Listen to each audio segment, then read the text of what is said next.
Ça, ce sont mes notes sur la vidéo d'aujourd'hui. Maintenant, si vous n'avez pas envie de vous embêter à lire ce truc, je vais vous expliquer tout simplement de quoi on parle. Aujourd'hui, on parle de l'iPhone XR, troisième modèle de cette année, modèle low cost de chez Apple. En tout cas, c'est pas vraiment un modèle low cost, c'est le successeur de l'iPhone 8 Plus. Un design qui a été forcément revu, repensé pour être dans les standards actuels. Un iPhone XR qui est à la fois très proche et très différent de l'iPhone XS et encore plus du XS Max, quoique pas si différent. Donc la question à se poser, c'est est-ce que cet iPhone XR est le meilleur rapport qualité-prix? Est-ce qu'il faut acheter cet iPhone XR? Pourquoi il faut l'acheter? Quels sont les points positifs, les points négatifs? Comment il se situe par rapport à l'iPhone XS? Et au final, est-ce que cet iPhone XR vaut le coup, oui ou non? Donc c'est ce qu'on regarde aujourd'hui dans cette vidéo.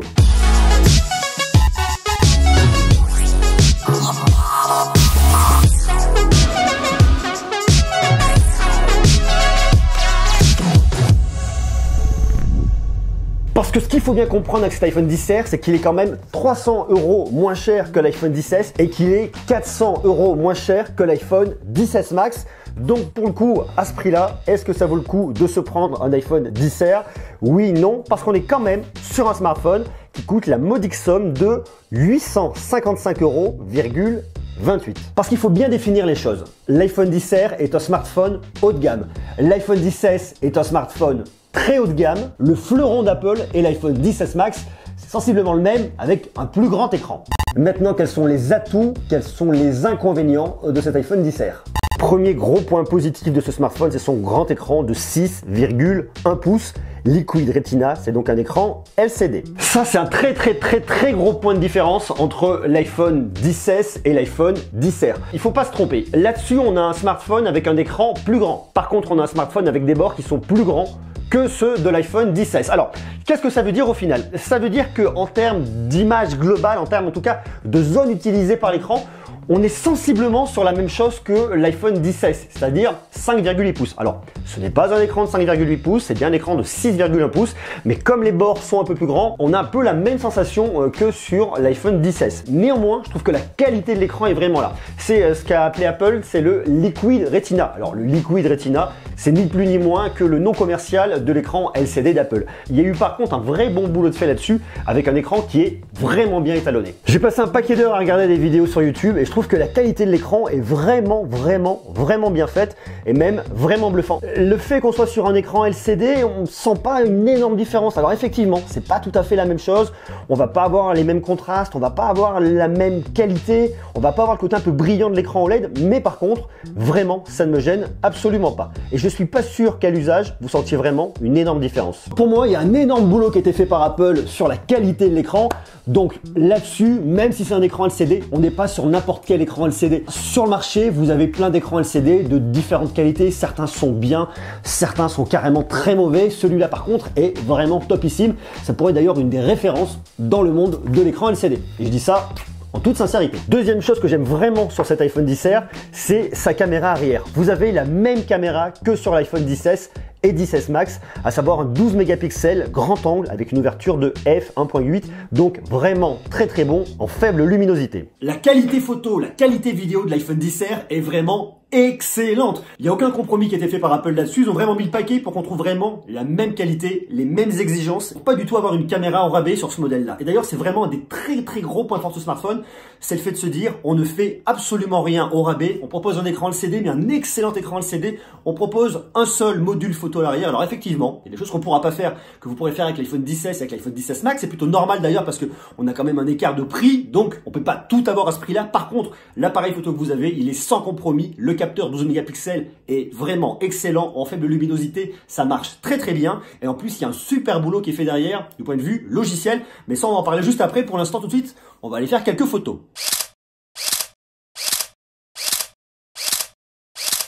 Les photos sont vraiment de qualité et pour voir qu'on n'a pas double objectif photo, le mode portrait est là. C'est un mode portrait complètement logiciel, mais par contre, il y a un vrai bon boulot de fait dessus. Et en plus, ce qui est vraiment cool, c'est comme sur l'iPhone XS, vous pouvez complètement moduler la profondeur de champ en post-prod. Là, hop, quasiment pas de profondeur. Là, beaucoup de profondeur. Ça marche extrêmement bien et ça, c'est aussi super cool. Autre point qui est cool, vous avez différents modes d'éclairage de studio qui existent dessus. Vous pouvez venir paramétrer, ça marche extrêmement bien et ça aussi, c'est super chouette. Autre point qui est vraiment excellent sur cet iPhone XR, en tout cas pas sur celui-là spécifiquement, mais sur tous les iPhone XR, c'est le retour de la couleur en grande pompe. Là, je vous ai pris un modèle Red, il y en existe plein d'autres qui sont tout aussi jolis les uns que les autres. Pour avoir un smartphone avec plus de peps, plus de tonus, vous pouvez y aller, franchement, c'est assez incroyable. Autre point qui est vraiment très bien sur cet iPhone XR, c'est la présence de la caméra TrueDepth, la présence de Face ID dans un smartphone à moins de 900 €. C'est aussi très cool. Parce que forcément, Face ID dans la caméra TrueDepth, c'est une techno qui est récente, c'est une techno qui coûte cher et qu'on ne retrouve pas dans tous les smartphones. Et c'est vraiment bien qu'on puisse l'avoir sur un smartphone Apple tout neuf à moins de 900 €. Parce qu'il y a un truc à savoir aussi en termes de stratégie. C'est le fait d'avoir fait disparaître l'iPhone 10 de l'année dernière. Il y a vraiment un but en termes de positionnement tarifaire. Déjà, dans un premier temps, il faut savoir qu'Apple a dit l'iPhone 10, c'est l'iPhone des 10 ans, l'iPhone anniversaire. Donc il avait juste pour but d'être là présent sur un an pour marquer les 10 ans de l'iPhone et de dégager. Et ensuite arriver son successeur, l'iPhone 16, 16 Max, et ce qui arrivera dans les années suivantes. Mais il y a aussi une vraie logique en termes de positionnement tarifaire parce que vous voyez très bien que tous les nouveaux iPhones maintenant vont avoir cette fameuse petite encoche. Quel aurait été l'intérêt pour Apple d'avoir un iPhone 10S à 1100 et quelques euros, avoir un iPhone 10R à 855 € et un iPhone 10 qu'on aurait mis à quel tarif? 950 €, il y a un truc qui n'aura pas été logique. Donc du coup, il a dégagé. On a un smartphone, l'iPhone XR, qui est un excellent smartphone, avec Face ID, qui trouve très facilement sa place au catalogue d'Apple. Et ça aussi, c'est très malin. Autre point qui est vraiment excellent là-dessus, c'est la performance avec la puce A12 Bionic de cette année. Vous voyez, on a un score sur AnTuTu Benchmark, 313 466, c'est juste énorme. Ça, c'est aussi un compromis qui n'a pas été fait par Apple. Le fait de se dire, vous avez effectivement un smartphone moins cher, mais par contre, on a le meilleur de ce qu'on sait faire à l'intérieur, on a le meilleur socle, vous avez la puce A12 Bionic, les puces avec le Neural Engine, avec l'intelligence artificielle qui va vraiment venir optimiser déjà la performance, vous donner un regain de puissance quand vous en avez besoin et le reste du temps, faire attention à l'autonomie, pas consommer trop. Et ça, c'est un point qui est vraiment excellent. C'est vraiment cool qu'Apple ait mis une puce A12 Bionic là-dedans plutôt qu'une puce A11. Donc on a une machine qui est plus performante que l'iPhone 10 de l'année dernière. En termes de performance, en termes de jeu, j'ai fait aussi bien de la réalité augmentée, j'ai fait des jeux, j'ai fait du PUBG, j'ai fait du Fortnite, j'ai fait pas mal de choses là-dessus, ça fonctionne, c'est vraiment bon. Et je trouve vraiment que cette machine n'a pas du tout à rougir en termes de performance par rapport à l'iPhone 16 de cette année. En plus de ça, et là où c'est vraiment génial, on va donc avoir une meilleure autonomie sur l'iPhone XR que sur l'iPhone 16. C'est-à-dire un smartphone qui coûte 300 € moins cher, mais qui aura une bien meilleure autonomie. Alors l'autonomie moyenne, 1 jour et demi, lorsque j'ai pas mal joué, lorsque j'ai été beaucoup sur les réseaux sociaux, beaucoup à regarder du contenu vidéo, faire pas mal du multimédia, 1 jour et demi, ça va, ça passe. Ça fonctionne lorsque je suis plutôt à la cool, je bosse, je suis pas tout le temps sur mon smartphone, 2 jours sans aucun problème, l'autonomie est vraiment excellente sur l'iPhone XR. Tout ça c'est bien beau, mais il y a aussi pas mal de points négatifs sur ce smartphone. Maintenant, on va regarder un petit peu ce qui cloche. Parce que même si ce smartphone est extrêmement bien positionné en termes de prix pour un iPhone, il reste quand même relativement cher. On est à 855 €. Ça représente quand même une certaine somme d'argent. Le fait de ne pas avoir double objectif, d'avoir juste un seul objectif et pas de téléobjectif justement, je trouve ça un petit peu dommage dans cette gamme de tarifs. Du coup, lorsque vous allez prendre des photos, vous aurez uniquement un zoom numérique, pas zoom analogique. À ce prix-là, ça fait quand même râler. Point négatif là-dessus par rapport aux autres iPhones, c'est que vous avez uniquement 3 éclairages de scène. Vous n'en avez pas plus. Mais là où ça fait râler, c'est que vous avez uniquement un touch haptique, vous n'avez pas de 3D touch et des fois ça marche, des fois ça marche pas. C'est en tout cas pas ce qu'il y a de mieux. Si vous êtes vraiment habitué au 3D touch, là-dessus, vous risquez vraiment de vous en mordre les doigts. Autre point négatif sont les grosses bordures sur le côté. Elles sont forcément un peu plus grandes que celles de l'iPhone 16. C'est vrai qu'un smartphone à 855 € avec ces grosses bordures, ça fait aussi râler. Autre point qui fait râler, c'est que sur un smartphone à 855 €, vous n'avez même pas de résolution en Full HD. Vous êtes en 1792 par 828 pixels, alors qu'on se verrait normalement à minima en 1920 par 1080. Voilà, ça c'est aussi un point qui fait franchement râler. Malgré ça, est-ce qu'il faut l'acheter ? J'aurais tendance à dire, ça dépend de vous. Tout simplement parce que ça dépend de ce que vous avez aujourd'hui comme smartphone, ça dépend de vos attentes, ça dépend bien évidemment de votre budget, ça dépend de pas mal de facteurs. On va essayer de dégrossir un peu tout ça. Pour moi déjà, du point de vue de l'écran, même si effectivement on n'est pas sur du Full HD, je trouve qu'il y a un vrai boulot qui a été fait de la part d'Apple là-dessus.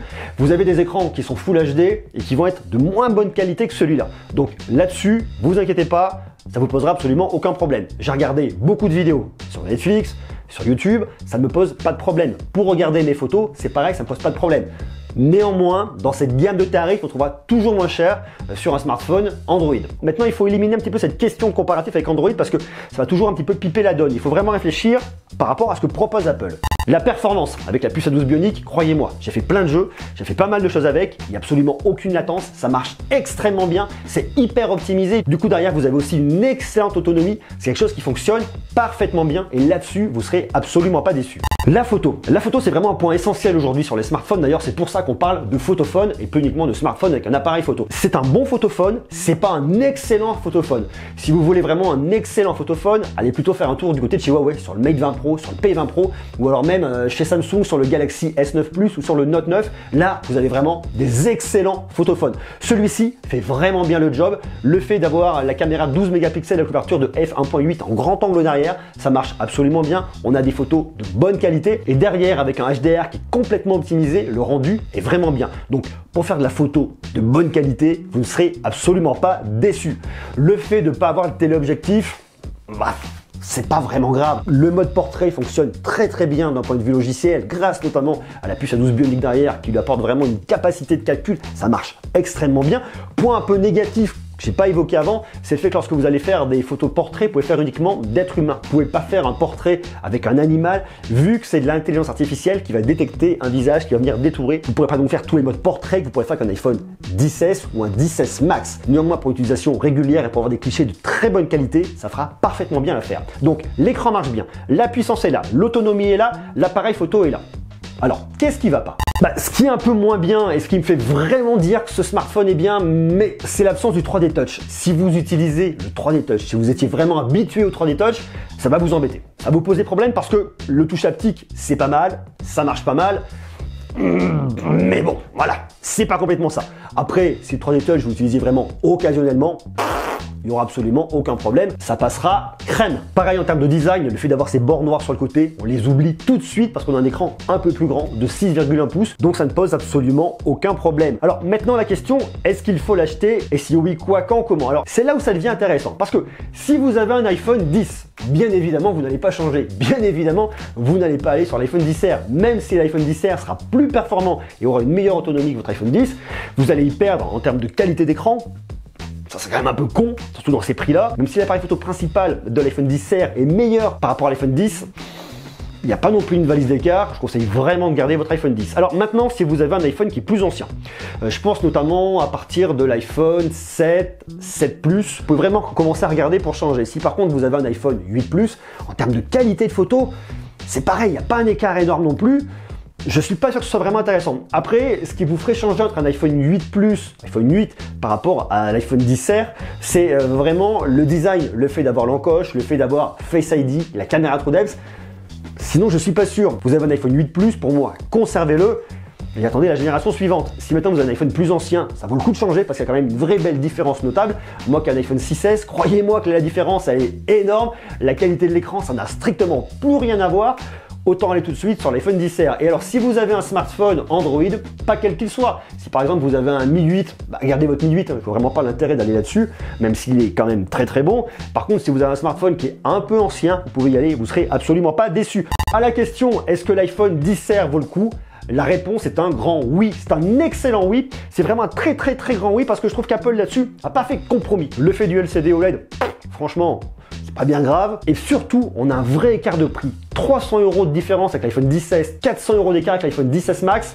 Croyez-moi, 300 € c'est de l'argent. Avec 300 €, vous allez pouvoir faire pas mal de choses. Donc ça vaut vraiment le coup de réfléchir. Et notamment avec 300 €, vous allez pouvoir vous offrir plusieurs coques Rhino Shield histoire de vraiment le protéger. Et ça, c'est important parce qu'on n'en parlera jamais assez. Sortez protégé avec votre iPhone. Ça serait quand même dommage. Il a beau être de bonne qualité. Si vous le faites tomber, vous allez le casser. Vous aurez franchement les boules. Donc je vous invite à mettre une protection d'écran comme celle de Rhino Shield. Et derrière, vous mettez une coque de protection ou à minima, si vous voulez vraiment garder la couleur de votre iPhone, vous mettez un petit bumper. Comme ça, j'ai mon petit bumper, ça le protège, j'ai mon smartphone qui est protégé et ça, c'est plutôt cool. D'ailleurs, si ça vous intéresse, je vous ai mis des liens en bas pour aller découvrir cet iPhone 10R et si vous intéresse, vous pouvez passer par en bas pour aller le prendre et vous avez également un code promo chez Rhino Shield. Vous trouverez tout ça en bas dans la description. Maintenant, à vous de me dire ce que vous en pensez. Comment vous trouvez cet iPhone 10R par rapport à la concurrence? Comment vous le trouvez par rapport à l'iPhone 10S? Comment vous le trouvez par rapport à l'iPhone 10 de l'année dernière? Par rapport à l'iPhone 8 Plus? Est-ce que vous trouvez qu'Apple a vraiment fait un bon boulot là-dessus.